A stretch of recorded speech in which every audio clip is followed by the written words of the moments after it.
When we understand that the Tower of Babel was to represent a sacred mountain with a heaven at the top, new light is shed on Genesis 11:4, which, to remind you, reads, "Come, let us build ourselves a city with a tower that reaches to the heavens, so that we may make a name for ourselves and not be scattered over the face of the whole earth."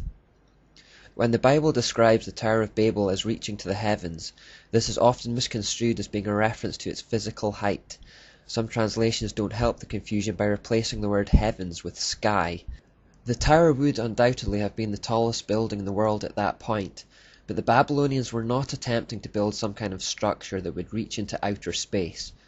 The Bible is simply confirming that it was a temple dedicated to the worship of Nimrod and Semiramis as part of a new satanic religious system. The temple, or throne room at the peak of the tower, may have been adorned with depictions of the zodiac, but we're talking about a metaphorical heaven rather than a physical one. It was heaven only inasmuch as it was the mountain where the gods of Nimrod and Semiramis sat. Many lesser ziggurats were built in the area and were given names like Temple of the Foundation of Heaven and Earth, or Temple which links heaven and earth, or Temple of the Stairway to Pure Heaven. And if that phrase made you think of a Led Zeppelin song, you're on the right track, but we'll get to that later. The Tower of Babel is also the origin of a symbol that almost everyone will be familiar with, particularly in the United States.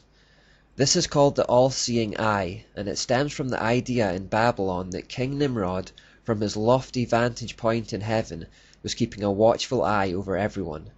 This would strike a mixture of awe and terror into the citizens.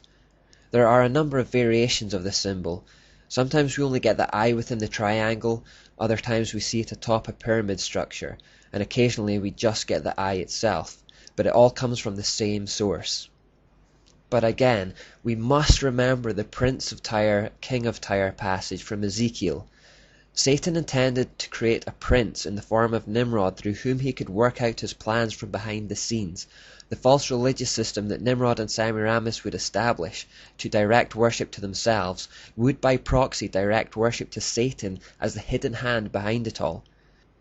Nimrod was a prince of Tyre, a type of Antichrist, who was a mere puppet for the king of Tyre.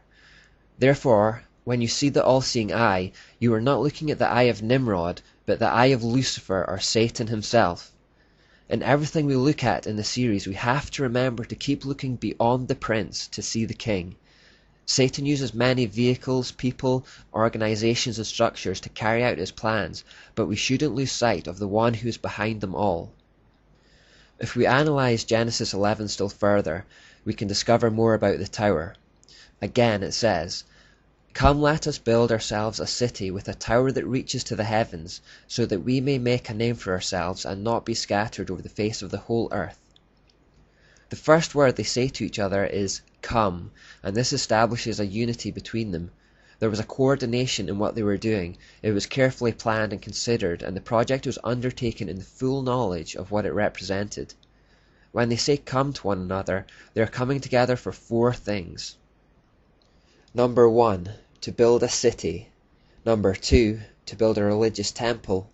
Number 3, to glorify themselves or to establish their name or reputation. And number 4, to stop themselves being scattered over the earth. We have already established that the city of Babylon was Nimrod's secular act of defiance against God, a kingdom of man, by man, and for man's glory.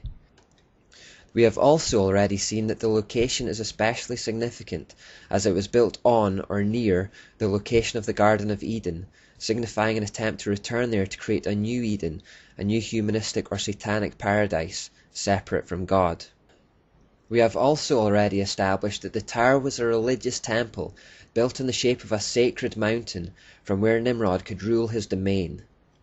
This brings us to point 3, their intention to make a name for themselves. Now the English translation again partially masks the true meaning of these words. In the Hebrew text, "let us make a great name" reads, "let us provide our own salvation." In other words, the people were attempting to work their way to salvation independently of God. This is the mark of every false religion, the idea that you can provide for or work your way towards glory by your own efforts. Christianity is the only religion whose adherents realize their need for a Savior and their total dependence on Him for salvation. We also read that they were trying to stop from being scattered over the earth. This may appear to be a harmless desire that we should feel sympathy for, but remember that God's original command to Adam and Eve, which He had reiterated to Noah after the flood, was to multiply and fill the earth. I believe God at least partly gave this command because spreading and diversifying would militate against what Satan was trying to achieve, unity under a false religious system. When the people chose to come together in one location under one system of governance, that was itself an act of rebellion against God, especially since that location was back in Garden of Eden, the place that Cain had been expelled from. And we now need to explore the Babylonian religion of the Tower in a little more depth.